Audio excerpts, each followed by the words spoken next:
A graça e a paz do nosso Senhor e Salvador Jesus Cristo. Eu sou o pastor Paulo Sabadoshi, do Ministério Rema, e nesta oportunidade nós estaremos falando sobre libertação pessoal.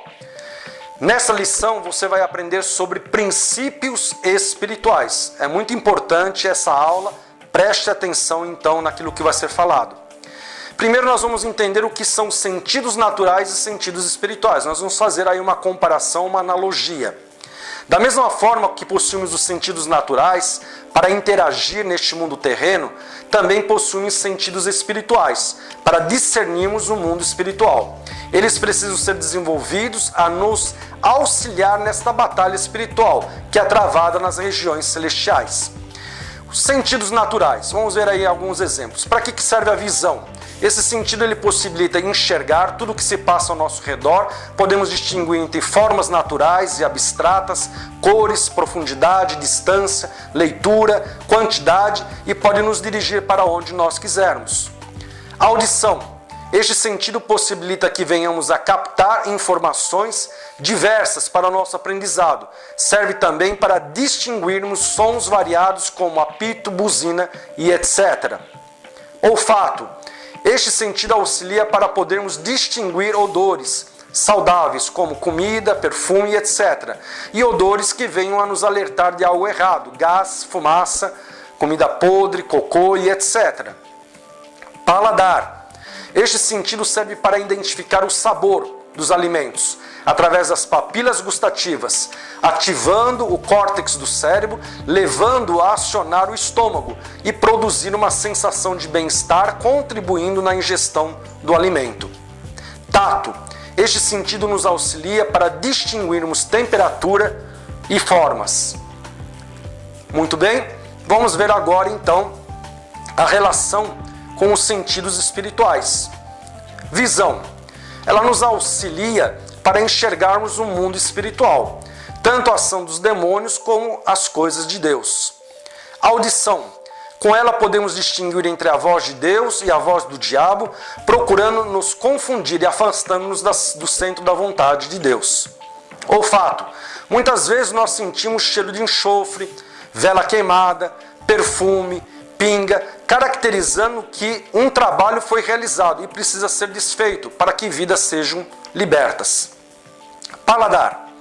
Precisamos sentir o gosto do alimento espiritual, Bíblia e oração. Tem muita crente que não gosta de orar, não gosta de ler a Bíblia. Então precisamos sentir o gosto, precisamos nos alimentar para assim nos fortalecer e crescer no Senhor, discernindo doutrinas hereges e chegando assim até o centro da vontade de Deus. Tato. Precisamos discernir setas do diabo sobre a nossa vida física, emocional e espiritual, para que venhamos a nos posicionar, repreender e contra-atacar, evitando de sermos atingidos e ficarmos paralisados no caminho. Então, pessoal, os sentidos naturais, eles são importantes na vida do cristão e precisamos, assim, nos posicionar entendendo que Deus ele vai desenvolver esses sentidos cada vez que nós nos colocarmos diante dele para que ele venha assim usar as nossas vidas. Vamos agora entender o conceito de portas de entrada e portas de saída. O que significa isso? Como nós já vimos lá sobre os sentidos naturais, eles são portas de entrada de toda influência maligna sobre a vida das pessoas. Em 2 Coríntios 11:3 diz assim: mas temo que, assim como a serpente enganou a Eva com a sua astúcia, assim também sejam de alguma sorte corrompidos os vossos sentidos naturais, e se apartem da simplicidade e da pureza que há em Cristo Jesus. O objetivo da influência maligna é contaminar, corromper o nosso corpo, alma e espírito, despertando o pecado no corpo, as deformidades de alma e paralisando o desenvolvimento do nosso espírito. Tudo bem? Portas de saída são boca e mãos. Vamos ver lá? Boca. Mateus 15:11. Vamos ver o que ele diz. Não é o que entra pela boca que contamina o homem, mas o que sai da boca, isso é que contamina o homem. Ainda em Marcos 16, 17 e 18 diz assim: E estes sinais acompanharão aos que crerem. Em meu nome expulsarão demônios, falarão novas línguas, pegarão em serpentes, e se beberem alguma coisa mortífera não lhes fará dano algum, e porão as mãos sobre os enfermos e esses serão curados. Atos 5:12.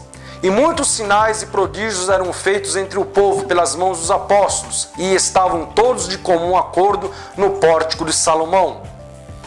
Atos 8:17. Então lhes impuseram as mãos e eles receberam o Espírito Santo. Atos 13:3. Então, depois que jejuaram, oraram e lhes impuseram as mãos e os despediram. 1 Timóteo 4:14. Não negligencieis o dom que há em ti, o qual que te foi dado por profecia, com a imposição das mãos pelo presbitério. Precisamos santificar as portas de entrada e saída das nossas vidas, para que o Espírito Santo assim possa estar nos usando. Ainda a palavra de Deus ela nos declara lá em Salmo 101:3, diz assim: Não porei coisa torpe diante dos meus olhos, aborreço as ações daqueles que se desviam, isso não se apegará a mim. Ainda em Mateus 5:37, seja porém o vosso falar sim, sim, não, não, pois o que passa daí vem do maligno. Quando as portas elas estão corrompidas pelo pecado, o inimigo tem livre acesso para potencializar deformidades de alma, carregando-as com malignidade e usando para contaminar o ambiente e as pessoas que estão ao nosso redor. Precisamos fechar as portas de entrada e as portas de saída na vida das pessoas que contaminam o ambiente com as suas deformidades de alma, influenciadas pelo maligno, sejam crentes ou ímpios. Quando nós estamos em contato com pessoas no trabalho, escola e família, é um exemplo que nós precisamos realizar. Também quando nós vamos fazer o cabelo, no caso a mulherada.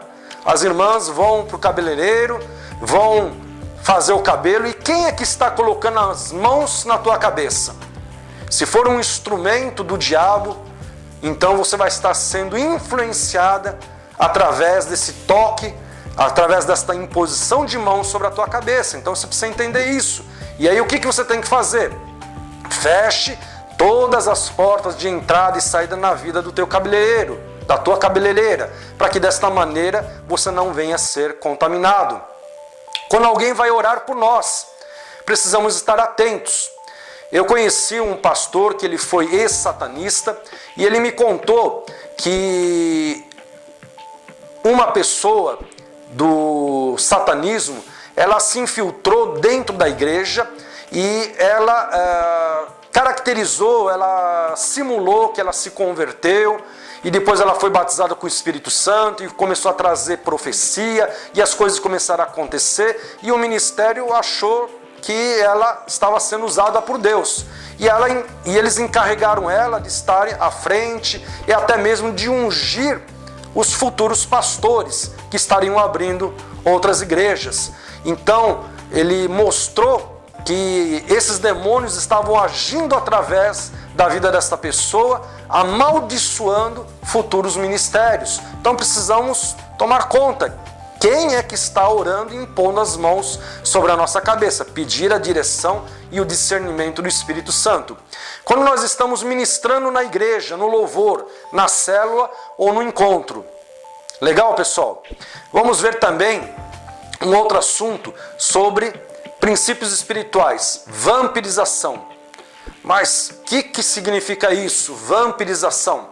Vamos ver um pouquinho do que significa esse assunto. Esse termo significa drenar a energia vital da alma, produzindo cansaço extremo e repentino, sonolência irresistível, aperto intenso no coração, com sensação de falta de ar, esgotamento físico e nervoso, sem causa ou razão aparente e fadiga. Você já passou por isso? Já teve esse tipo de experiência? Então preste atenção. Existem 4 tipos de vampirização. Aquela realizada por uma pessoa ou por pessoas, aquelas que têm uma influência maligna direta, aquela que existe um transmissor hipnótico por trás da ação e através de objetos ou lugares. Vamos ver então cada um deles? Então, a vampirização através de pessoas, como isso acontece? Ela pode ser consciente ou inconsciente. Na maioria dos casos, ele é totalmente inconsciente e envolve, às vezes, pessoas consideradas normalmente como boas, delicadas ou gentis, embora a condição de necessitar intensa e continuamente de energia reflita um estado de intenso desequilíbrio interior. Pode-se sofrer uma vampirização energética de várias formas, através do olhar, da voz, pela manutenção de longas conversações, pelo telefone ou simplesmente através da proximidade do agente. A sensação que o vampiro causa nos outros é de uma natural repulsão. A percepção instintiva de que algo desagradável está acontecendo num nível subliminar leva as pessoas a desejarem afastar do foco desarmônico. Para nos proteger, podemos fazer 3 coisas. Fechar todas as portas de entrada nas nossas vidas, enclausurar a pessoa fechando as portas de entrada e saída e bloquear a influência maligna sobre a vida da pessoa. Tudo bem, pessoal? Vampirização através de um transmissor hipnótico. Como que isso acontece? Outra forma de vampirização é através da hipnose, onde a gente derrama o fluido magnético no campo mental do indivíduo que lhe obedece o comando. Uma vez neutralizada a vontade do sujeito, as células nervosas estarão subjugadas à invasão dessa força. Vamos ver também agora uma outra forma de vampirização, através de uma influência maligna direta. Você já ouviu falar sobre íncubos e súcubos? Vamos ver então o que acontece. O que é um íncubus? Ela é uma figura demoníaca intimamente associada ao vampirismo. É conhecida pelo hábito de invadir o quarto de uma mulher à noite, deitar-se sobre ela para que o seu peso fique bem evidente sobre o seu peito e então força a fazer sexo. Súcubus, a sua contraparte feminina, ataca os homens da mesma maneira. A experiência do ataque do íncubus ou do súcubus varia de extremo prazer ao absoluto terror. Legal, pessoal? Receptor e transmissor. O último assunto dessa lição. O que é receptor e transmissor? Todos nós somos receptores e transmissores em potencial. O que acontece é que muitos vivem uma vida desequilibrada, ou se tornam receptores em extremo, deixando de ser transmissores, ou se tornam transmissores em extremo, deixando de ser receptores. Essas situações extremas causam problemas sérios. Vamos procurar entender esses conceitos. No exemplo, temos um receptor e um controle que faz a função de transmissor. Quando você tecla a mudança de canal, um sinal é enviado pelo controle ao receptor. Este o identifica e executa a informação. No caso de um cristão ser apenas receptor, se torna uma presa fácil para o inimigo, pois absorve tudo o que vem sobre ele, pensamentos e sentimentos de influência maligna, paralisando sua vida como um todo. E quando é apenas transmissor, se torna um instrumento de destruição nas mãos do inimigo, pois com a sua boca libera palavras de maldição sobre as pessoas, provocando divisão e contenda. O transmissor também pode influenciar apenas com um toque de suas mãos. Um cumprimento é o suficiente para que haja contaminação. Agora, quando existe equilíbrio, conseguimos identificar a influência maligna, não permitindo que pensamentos e sentimentos do maligno venham tomar conta das nossas vidas e nos manipular. Também podemos ser usados por Deus como Pedro, que curava através da sua sombra, e Paulo através dos seus lenços. A palavra de Deus nos diz a respeito da imposição das mãos para curar, e imporão as mãos sobre os enfermos e os curarão. Esta prática é utilizada por muitas religiões no mundo todo. Por exemplo, no catolicismo, no espiritismo, no esoterismo, no protestantismo. Precisamos entender um mecanismo que ocorre quando vamos orar por cura. Preste atenção. diz a palavra de Deus, que quando Jesus orava por cura, as enfermidades vinham sobre o seu corpo. Está lá em Mateus 8, 17 e 18. Diz assim: caída a tarde, trouxeram-lhe muitos endemoniados, e ele com a sua palavra expulsou os espíritos e curou todos os enfermos, para que se cumprisse o que fora dito pelo profeta Isaías. Ele tomou sobre si as nossas enfermidades e levou as nossas doenças. Está lá em Isaías 53, 4. Diz assim: verdadeiramente ele tomou sobre si as nossas enfermidades e carregou as nossas dores, e nós o reputávamos por aflito e ferido de Deus e oprimido. No dom de cura, o agente recebe um insight dos sintomas que o paciente está sentindo, para poder orar especificamente. A enfermidade é removida do paciente e absorvida pelo agente, que precisa em seguida liberar aquele mal para fora. Dentro do espiritismo científico, existe um entendimento de que a glândula pineal ou glândula pituitária é um receptor de energias psíquicas e um transmissor de eventos mediúnicos.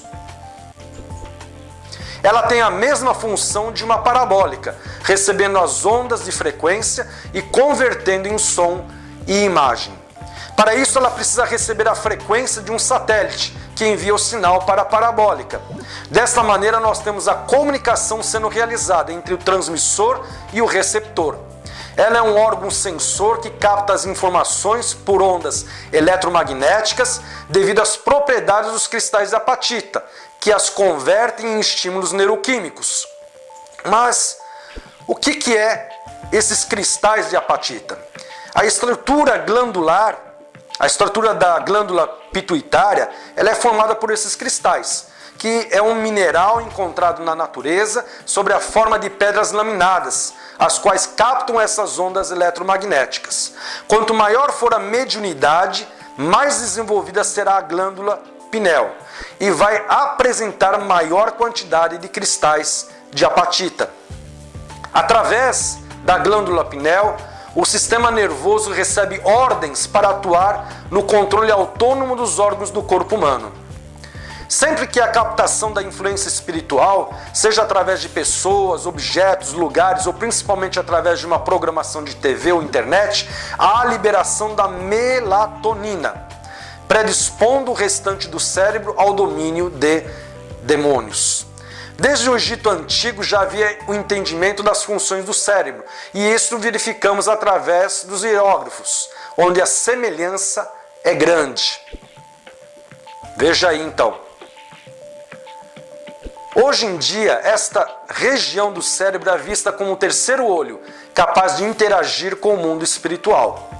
Quando estamos em contato com pessoas que são receptores em potencial das influências malignas, precisamos fechar todas as portas de entrada e saída, bloquear as ondas eletromagnéticas dos demônios e enclausurar elas. Amém, pessoal? Se você gostou deste vídeo e quer saber mais deste assunto, então entre em contato conosco, ou para adquirir o curso completo, ou para estarmos realizando um seminário na sua igreja. Vai ser tremendo. Deus o abençoe. Em nome de Jesus. Amém.